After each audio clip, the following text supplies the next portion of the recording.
Un grand bonjour à tous les amoureux de la Terre. Je m'appelle Alexander Abara. Je vous fais cette vidéo depuis une cacaoyère de à peu près une quarantaine d'hectares dans la région du sud Cameroun, principalement dans la localité de Momobili. C'est à quelques encablures de la ville de San Medima.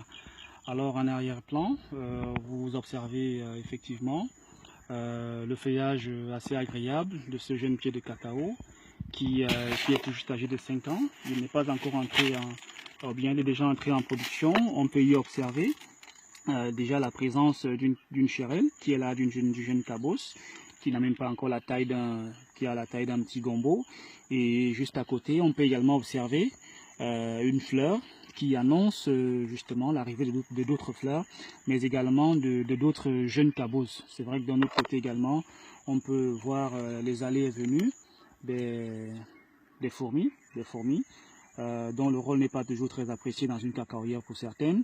Mais bon, l'élément central sur lequel je voudrais que nous nous attardions, c'est la santé de ce feuillage, du feuillage de ce jeune cacaoyer, qui est assez beau à voir. C'est vrai qu'il ne reçoit pas encore un entretien intéressant, encore que de ce que j'ai appris. Et ces cacaoyers n'ont pratiquement jamais reçu de traitement. Donc, quand vous observez le feuillage de ce jeune cacaoyer, vous verrez effectivement que il est beau à voir, mais qu'il contraste avec ce qu'on verra un peu plus devant. Mais avant d'aller un peu plus devant, je vous présente un autre cacaoyer qui est âgé du même nombre d'années que celui qu'on vient de voir tout à l'heure, sauf que celui-ci, il est complètement mort. Vous voyez, le voilà que je détache.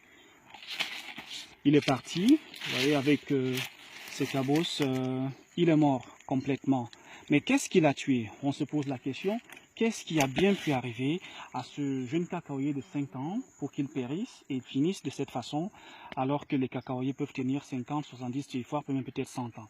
Alors on va le comprendre en évoluant vers un autre pied de cacao qui est qui présente un visage qui contraste avec le précédent, parce que lui, il est encore vivant. Détrompez-vous, son feuillage peut prêter à confusion. C'est vrai qu'effectivement, vous observez qu'il est complètement, on penserait qu'il est brûlé. Vous voyez les feuilles qui sont toutes marron. On vient d'avoir des pluies qui sont en train de s'achever, donc on ne peut pas dire qu'on soit en saison sèche, pas du tout. Encore que si vous observez ces phénomènes de dessèchement du feuillage en saison sèche, on peut facilement attribuer cela à la sécheresse, donc au stress hydrique. On dira, bon voilà, les arbres n'ont pas suffisamment d'eau, du coup, ils ont séché, et puis leur feuillage a fini par présenter ce visage qu'on observe là maintenant. Sauf que là, le feuillage de ce cacaoyer n'était pas comme ça il y a 2 mois, avant l'entame des pluies. C'est un arbre qui est en train de partir, petit à petit, il meurt à petit feu. Vous voyez d'un côté, comme je vous l'ai montré tout à l'heure, ce feuillage qui est tout marron, cette feuille est récupérable. Vous voyez, les branches sont encore bien vertes, donc la branche elle est verte, mais le feuillage il est parti. Mais je puis vous assurer que cette branche ne tiendra pas, parce que l'arbre il est en train de partir progressivement. D'un côté, on a donc des feuilles qui présentent cet aspect, et de l'autre, sur le même arbre, on a d'autres feuilles qui ont encore un aspect tout au moins alarmant que celui des feuilles qui sont des autres feuilles, mais on observe déjà une sorte de chlorose, de jaunissement. Ici, c'est un peu plus prononcé. Entre-temps, les ravageurs sont passés par là, les myrides, qui ont complètement décimé une bonne partie des jeunes pousses qui apparaissaient. Mais ici, comme je le fais observer, on a le feuillage qui commence à jaunir, et quand on évolue, ici, c'est plus avancé. Vous voyez, on a cette nécrose qui évolue, la feuille devient marron en sa nervure centrale, les nervures secondaires également sont en train de partir, et une feuille qui est à l'article de la mort, c'est bel et bien celle-ci. Vous voyez, elle est bien large, donc c'était une feuille bien large, bien saine, mais qui est en train de partir. Vous voyez, d'un côté, on a une branche, c'est celle-ci, qui porte des feuilles qui, ma foi, ne sont plus récupérables, et de l'autre côté, on a une autre branche. La maladie part d'un côté et évolue progressivement pour s'attaquer à la suite hein, du feuillage. Alors, c'est quoi ce problème? On va certainement se poser la question, mais qu'est-ce qui arrive à ce jeune pied de cacao pour que, en pleine saison des pluies, pendant que les conditions météorologiques qui écartent toute possibilité de stress hydrique sont là, comment en est-il arrivé à se retrouver avec un feuillage comme celui-ci? Et bel et bien, c'est une maladie. C'est une maladie qui est très fréquente dans la fruiticulture, donc l'exploitation des arbres fruitiers.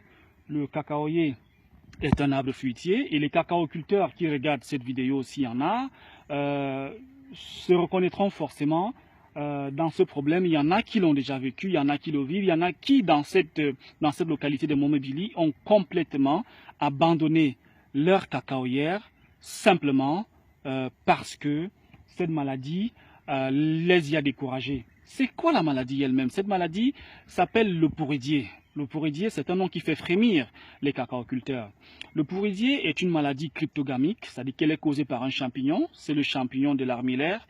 Il faut rappeler qu'il vit dans le sol et il attaque la plante, pas au niveau du feuillage comme vous l'observez, mais plutôt dans le sol.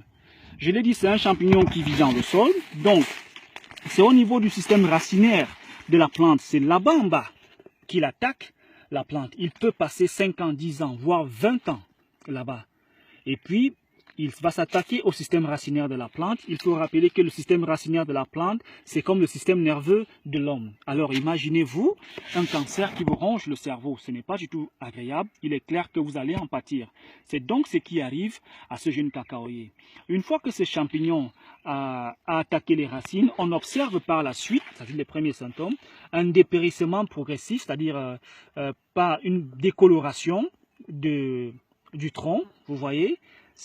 On ne sait pas si c'est vert, si c'est marron. Donc le tronc, il est en train de changer de couleur. Quand vous observez ceci dans votre cacaoyère, cela doit déjà vous interpeller. Donc il y a cette décoloration du tronc partout, de la base jusqu'au sommet. Et puis il y a ce dépérissement du feuillage qui s'observe et qu'on remarque beaucoup plus. Juste pour vous montrer de façon contrastive la différence qu'il y a entre le tronc d'un jeune cacaoyer atteint du pourridier et le tronc d'un autre cacaoyer qui n'est pas atteint du pourridier, vous pouvez le voir ici. Vous pouvez voir là à l'image, ce n'est pas la même couleur. Ici, c'est beaucoup plus vivant. Par contre, de ce côté, ce n'est pas le cas. Là-bas, c'était vert. Ici, ça devient marron. Donc, le mal est vraiment profond. Que faut-il donc faire pour prévenir ce problème dans la cacaoculture? Je vous le rappelle, c'est un véritable fléau. Alors, je voudrais rappeler aux uns et aux autres que le pourridier, tel qu'il est couramment appelé, n'a pas de traitement curatif connu. C'est un peu comme, je l'ai dit, le VIH-Sida chez les humains. Il n'y a pas de traitement curatif connu. Mais tout comme le VIH-Sida chez les humains, il y a la contraception, je peux appeler ça comme ça, il y a la prévention.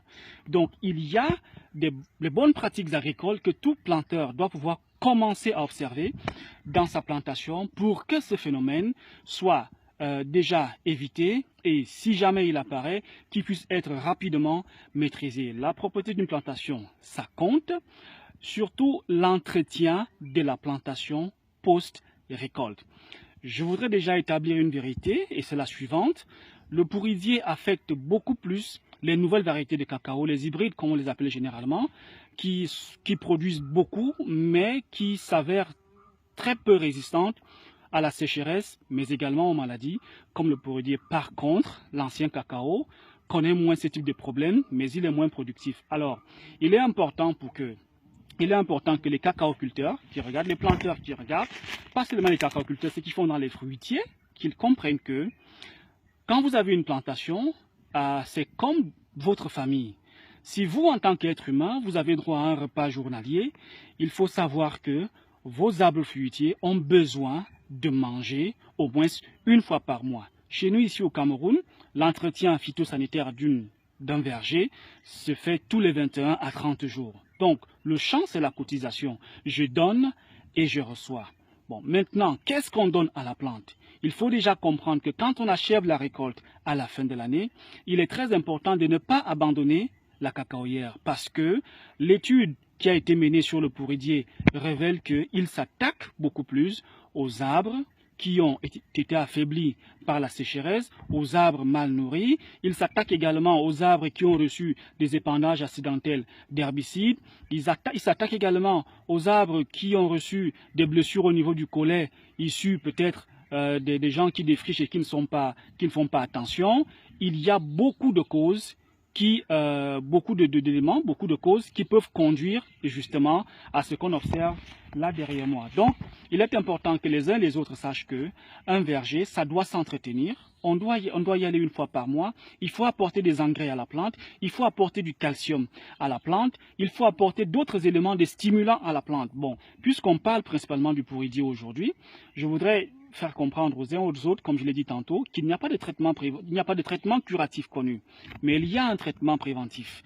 Je ne vais pas l'étaler ici, mais je voudrais juste que les uns et les autres comprennent que si le pourridier s'attaque à la zone racinaire de la plante, c'est-à-dire au cerveau de la plante, le meilleur moyen de soulager la plante et peut-être même de la guérir de ce mal, c'est de favoriser la croissance racinaire, c'est de favoriser le renouvellement des racines. Si ce renouvellement est maintenu, la plante peut résister efficacement au pourridier.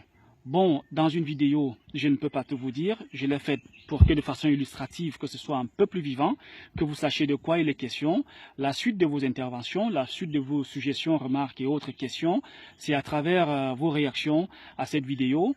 Et je souhaite que nous soyons nombreux sur la toile à partager ce type d'informations pour que les uns et les autres apprennent, pour que les uns et les autres sachent qu'il y a des solutions, mais qu'il faut sensibiliser le maximum de personnes. Alors, on se sert des réseaux sociaux, on se sert de Facebook pour communiquer. Si vous avez regardé jusqu'au bout, ne vous contentez pas d'aimer la vidéo, laissez votre avis, car il compte. Je suis Alexander Abara, depuis Momebili, à quelques encablures de 100 mm, dans la région du Sud Cameroun. Cette vidéo, c'est pour vous qui aimez la terre. Merci.